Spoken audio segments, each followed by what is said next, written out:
सुनहरा पौधा प्राचीन समय में विजयनगर नाम का एक नगर था। उस नगर के महाराजा का नाम कृष्णदेव राय था। महाराज के मंत्रिमंडल में एक मंत्री थे जिनका नाम तेनालीराम था।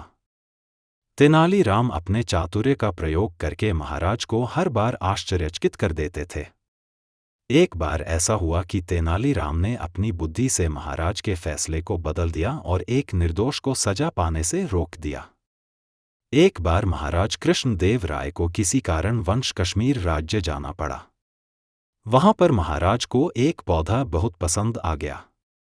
उसके सुनहरे फूलों के देखकर महाराज मुग्ध हो गए और वह फूल महाराज के मन को भी भा गया। वहीं से आते वक्त महाराज उस फूल का एक पौधा अपने साथ लेकर विजयनगर लौटे। विजयनगर में आते ही महाराज ने राज्य माली को बुलाया और कहा, इस फूल को हमारे बगीचे में ऐसी जगह लगाओ जिसे मैं सुबह उठते ही अपनी खिड़की से देख सकूं और इस फूल का विशेष रूप से ध्यान रखा जाए। अगर इस फूल को कुछ भी हो गया तो मैं तुम्हें मृत्यु दंड दे दूंगा। राज्य माली ने महाराज की बात को मानते हुए सुनहरे पौधे को बगीचे में महाराज की खिड़की के सामने लगा दिया, जिससे महाराज सुबह उठते ही उस फूल को देख सके। महाराज सुबह उठते सबसे पहले उस सुनहरे फूल को देखते और उसके बाद ही अपना कार्य करते। उसे बिना देखे तो महाराज राजसभा में भी नहीं जाते। यदि महाराज को किसी कारणवश राज्य से बाहर जाना पड़ता तो महाराज उस सुनहरे पौधे को नहीं देख पाने के कारण उनका मन विचलित सा रहता था। एक दिन सुबह जब महाराज ने उस पौधे को अपनी जगह नहीं पाया तो वह गुस्से से आग बबूला हो गए और उस माली को बुलवाया और पूछा, वह सुनहरा पौधा कहाँ गया? माली ने धीरे से जवाब दिया, उस पौधे को कल शाम को मेरी बकरी खा गई। महाराज ने जब यह सुना तो बिना सोचे ही उस माली को मृत्यु दंड की सजा सुनाई। जब माली की पत्नी को यह पता लगा तो वहां न्याय की गुहार लेकर राजमहल में पहुंची, किंतु महाराज अत्यधिक क्रोध में होने के कारण उसकी एक भी ना सुनी। जब माली की पत्नी निराश होकर अपने घर को राजमहल में एक सैनिक ने उसे तेनालीराम से मिलने की सलाह दी। रोते रोते माली की पत्नी तेनालीराम के घर पहुंची और अपने पति के मृत्युदंड के बारे में बताया। तेनालीराम ने उसे किसी भी तरह से समझा बुझाकर अपने घर भेज दिया।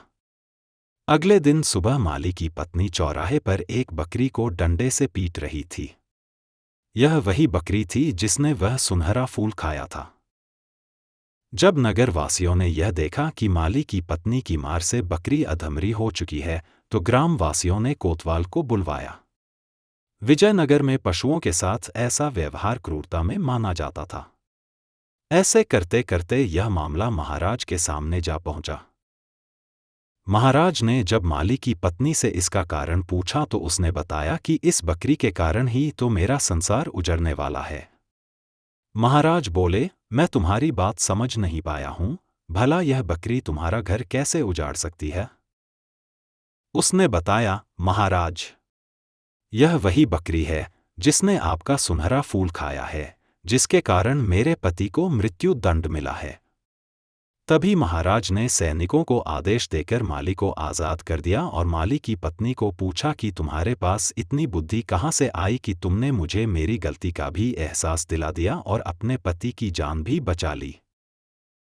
माली की पत्नी ने जवाब दिया कि मेरे को रोने के अलावा कुछ सूझ नहीं रहा था, ये सब तो मुझे पंडित तेनालीराम ने करने को बोला था। महाराज कृष्णदेव राय को एक बार फिर तेनालीराम पर गर्व महसूस हुआ और तेनालीराम को इस बुद्धिमता के कार्य के लिए 50,000 स्वर्ण मुद्राएं उपहार के रूप में दी।